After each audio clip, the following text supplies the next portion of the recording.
Hello everyone. I know I don't usually do sit-down explanation videos like this, but I felt like this time it was necessary. For as in this video I will be going over the history of fire alarms and their purpose in the world. So, by my knowledge, the first fire alarm that was made on October 14th, 1850 or 1852, somewhere in that range. And because of this, October 14th has been dedicated as National Fire Alarm Day. Now, there are a few fire alarm companies out there that make fire alarms, such as Simplex, Notifier, EST Edwards, System Sensor, Wheelock, Gentex, and others. And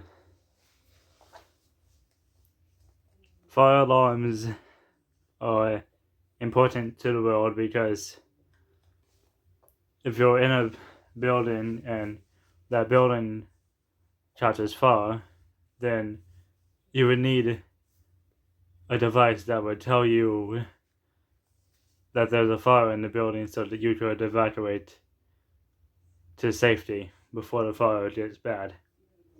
And that's where a fire alarm would come in.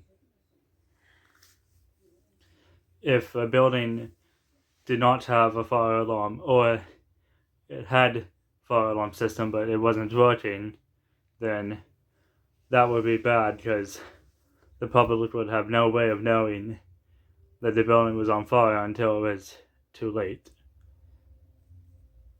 And I do have some fire alarms here at my house, as you have seen in previous videos. And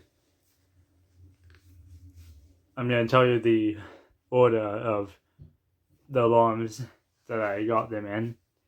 So, the first device that I ever got was Firelight Alarms by Honeywell BG12L pull station. Second and third devices I got at the same time, which were the Special Alert Classic horn only and the Special Alert Classic strobe only. The third and fourth and fifth devices I got were the Est Genesis horn strobe and the Notifier BNG1 pull station. The sixth device that I got on my system is the Special Alert Advance horn strobe.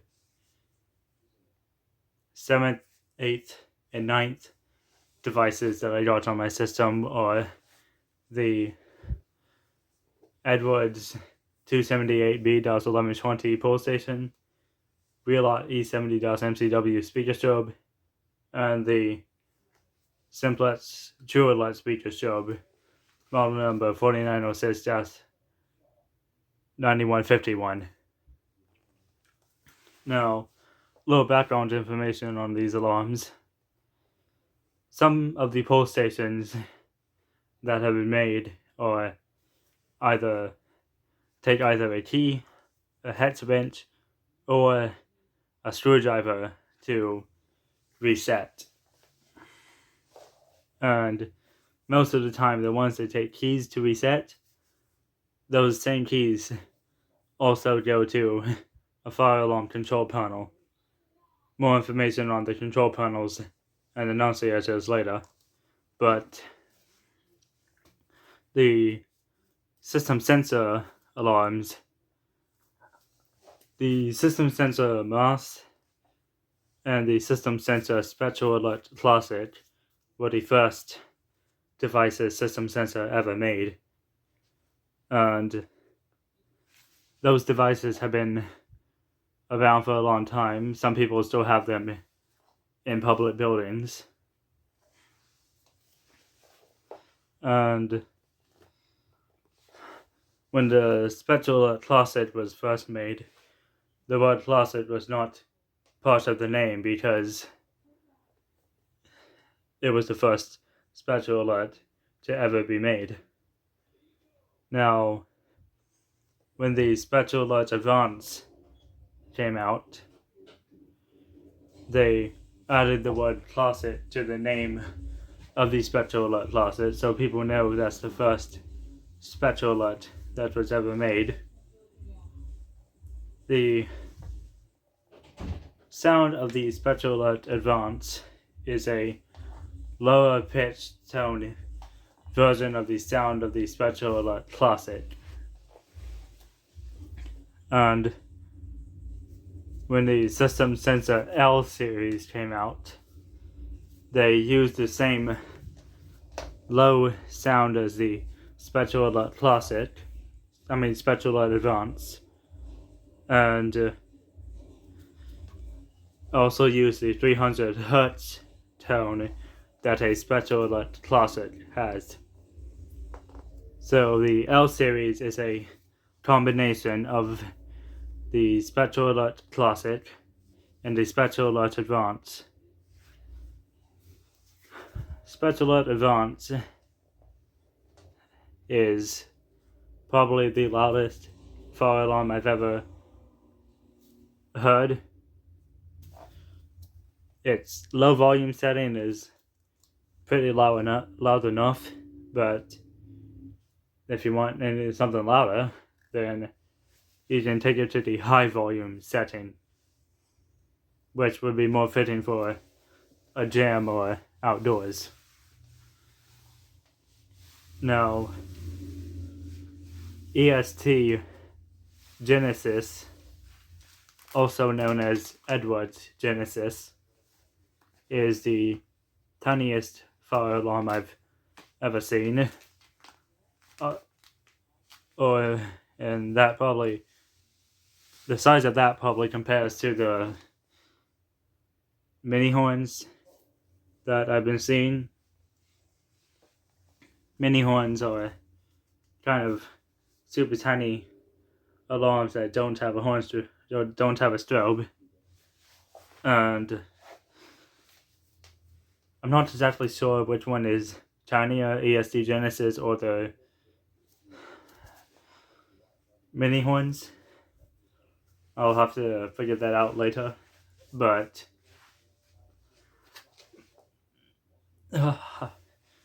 now the simplex devices, those started off simplex fire alarms started off as mechanical horn strobes when simplex fire alarms were first made, and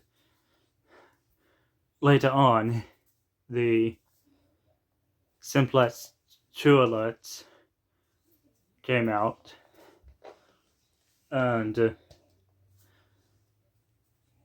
then other simplex alarms that were in the shape of a rectangle. Now, real-lock devices would include the real-lock AS, real-lock MT, the one that I have, the real-lock E70.MCW speaker strobe, real-lock NS, real-lock ZNS, and other devices. Now, Gentex alarms, those would include the Gentex Commander 1, Gentex Commander 2, Gentex Commander 3, Gentex Commander 4, and Gentex SHG.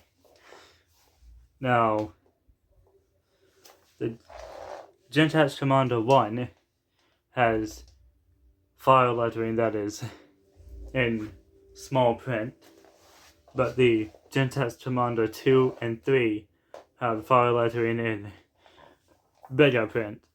But what makes the Gentex Commander 3 different than the Gentex Commander 2 is that the Commander 3 has a little black hole for inserting something, a removal tool of sorts, and the Commander 2 does not. And the Gentex Commander 4 differs from the other three because the Commander 4 is a ceiling mounted device. Now, some fire alarms are wall mounted, some are ceiling mounted.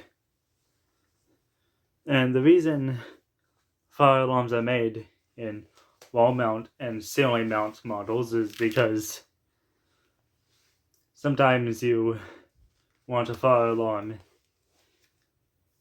on a wall, and sometimes you want them on a ceiling. Now, you have to pay attention to what device you have because most public buildings should not put wall mount devices on the ceiling, and vice versa, ceiling mount devices shouldn't be on the wall. And as I've seen many fire alarm fails throughout my life, it's important to know that fire alarm systems must be fully operational with no devices that do not work, and there shouldn't be devices on the system that are missing. One time I saw a video of a fire alarm that went off in an apartment, and the person living in that apartment room decided to remove the special advance from the mounting bracket.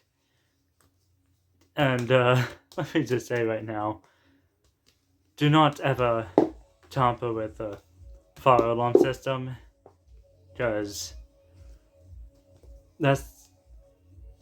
you can get in trouble for tampering with a fire alarm system and pulling a fire alarm. Now that I'm on to that topic, you should not pull a fire alarm in any public building unless there's an actual fire emergency. Now, sometimes fire alarm systems can get activated by a faulty smoke detector. And the reason that would happen is maybe the smoke detector gathered up some dust, and the dust triggered a device in the smoke detector that sent a signal to the fire alarm control panel, which in turn activated the fire alarm system. And fire sprinklers can also activate fire alarm systems. Let's say if a fire was detected and it got up close to a fire sprinkler, the sprinkler would detect the fire, and a water pipe would burst, and the water would spray out onto the fire, which should put the fire out. And also it alerts anyone in the building that there was a fire, and it activates the fire alarm system so people would leave. Now, fire alarms do come in many versions, like horn strobes, speaker strobes, chime strobes, and low frequency sounders. Horn strobes are probably the most common version of a fire alarm that I've ever seen in a public building. And you probably see orange strobes pretty much anywhere you go. But speaking of strobes, those are a little different. You see, speaker strobes can produce what's known as a voice evacuation message. Now, voice evacuation messages are meant to alert you, tell you that there was a fire emergency reported in the building and that you are to leave the building by the nearest exit or exit stairway and walk down to your assigned re-entry floor or main lobby. Now, here's something very important to know. You should never use an elevator during a fire emergency. And there's a few reasons why. One reason is because, first of all, elevators are meant to go into fire recall mode when a fire alarm gets activated. What that means is that an elevator is recalled to the main entry floor, and the doors remain open once it gets to that floor, and the elevator will not move unless the fire department uses a key to make it move to wherever they need it to go. And so that's one reason why you should never use an elevator during a fire emergency. Another reason is because the elevator could actually stop on the floor that the fire is on, and if that happens and the fire is right there outside the elevator, you would have no way to escape. And also,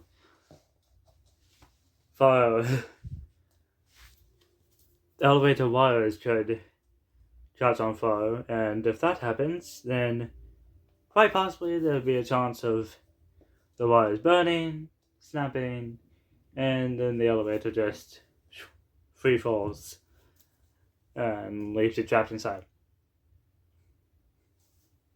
And so that's a few reasons why you shouldn't use an elevator during a fire emergency.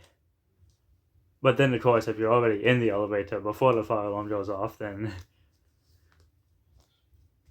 it'll just relocate to the first floor if fire recall mode actually works.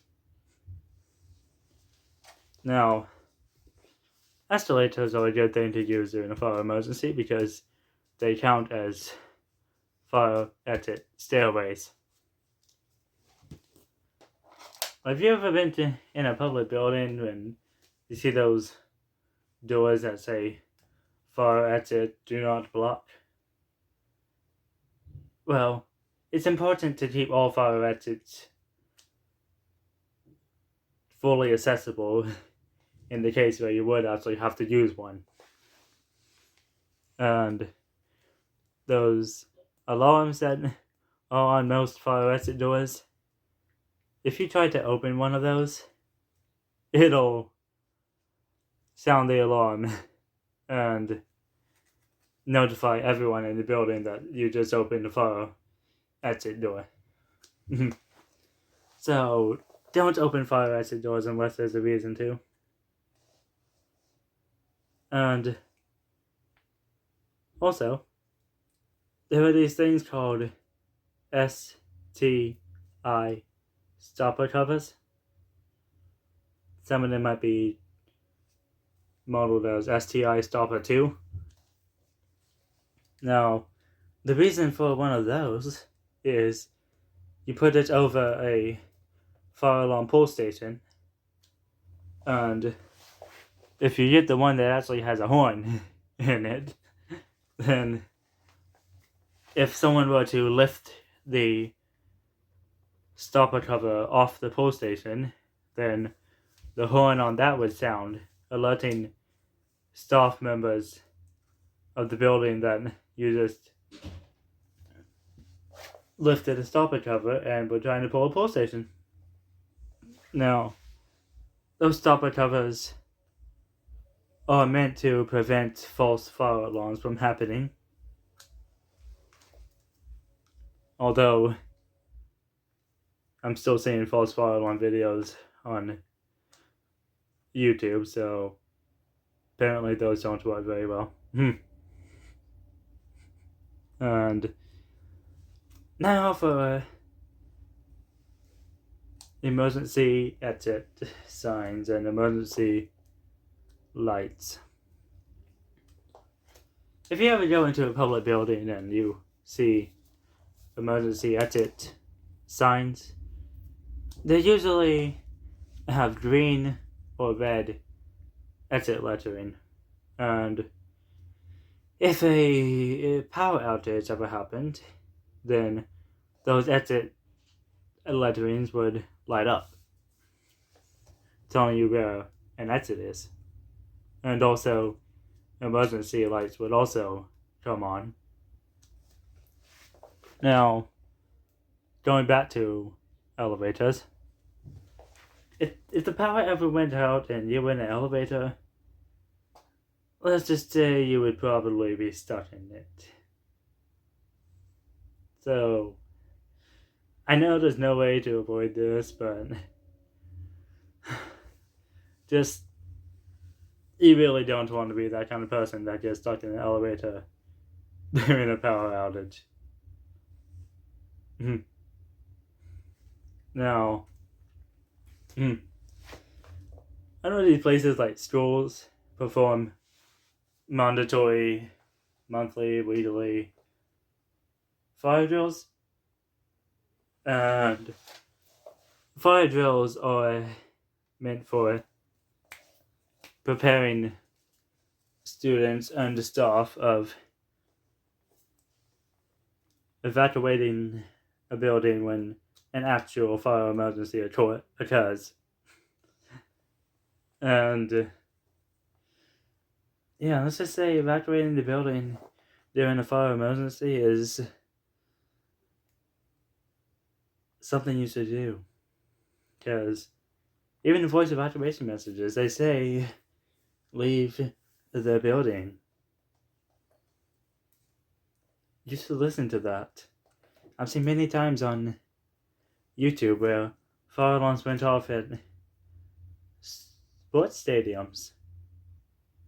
And those sports stadiums, the people that run those sports stadiums, they usually wait to evacuate people to see if there's any actual reason to. And let's just say, normally you would automatically evacuate a building, but sometimes there's instances where you would have to wait to evacuate the building. Now, if some voice evacuation messages come in two stages. Stage 1 is standby mode. Now, standby mode is for if a fire alarm were to go off and the staff had to check out the source of the alarm before evacuating someone, then if we go into standby mode, which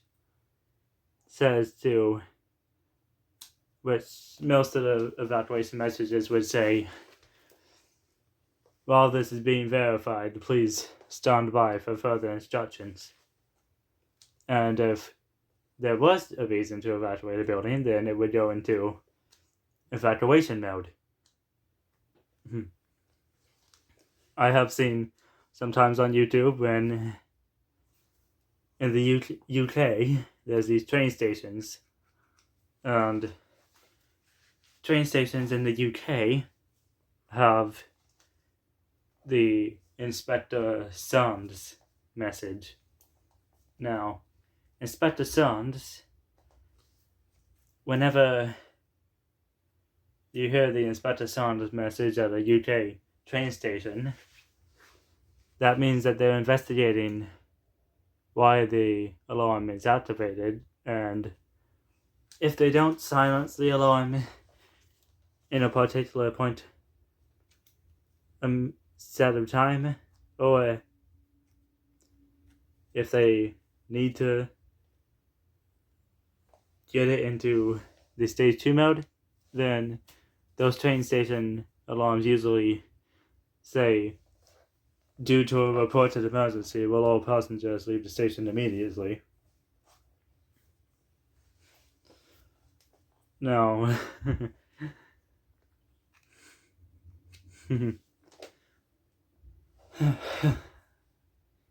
fire extinguishers were made to put out a fire in a public building before it got super bad.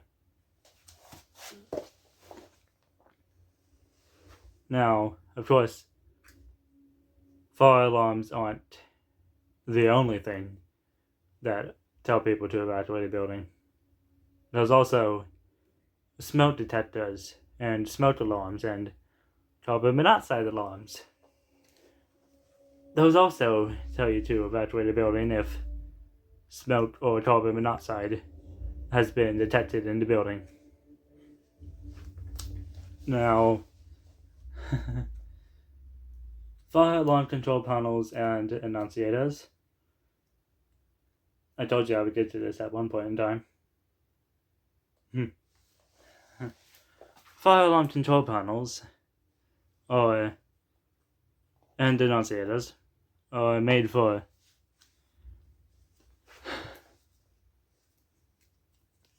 fire alarm control panels and annunciators are for telling people where a fire alarm pole station, a smoke detector, or fire sprinkler was activated within the building, and the fire department would go to that certain location and see if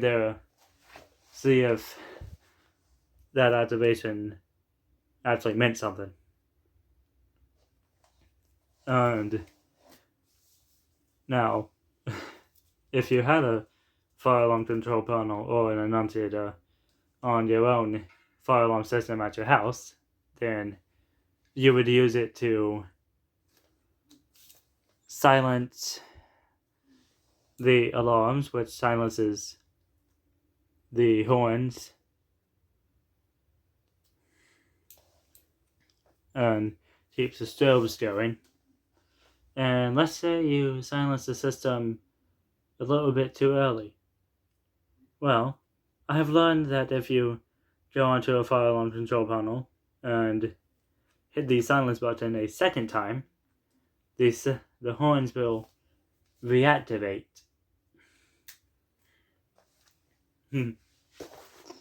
And once you determine that it's good to reset the fire alarm system, you can hit the system reset button on a control panel or an annunciator. Now, there is a certain thing you must know. Before resetting the fire alarm control panel, before resetting any fire alarm system, you have to make sure all pole stations are reset first. If you try to reset a fire alarm system without resetting the pole station, then let's just say the system would re-alarm until that pole station was reset, and then you can, once the pole station is reset, then you can reset the fire alarm control panel, reset the system, and everything would go back to normal. Now, I don't know if I mentioned this earlier, but low frequency sounders and chime strobes are normally what a hospital would use because the sound of a horn strobe might be a bit too much for patients in a hospital and might startle them a little bit. And that's why low frequency sounders and time steals are made, to give that lower pitched tone. Like time steals usually have like a little ding that they give out. Now, if a hospital doesn't use one of those, then of course they would use a strobe only. Or a speaker strobe with a code red message, which means there is a fire emergency in the building. Now, that's pretty much all I have for right now. Let me know in the comments below if I missed anything, and I'll see you in a video whenever I decide to explain automatic doors, escalators, and elevators. So, goodbye.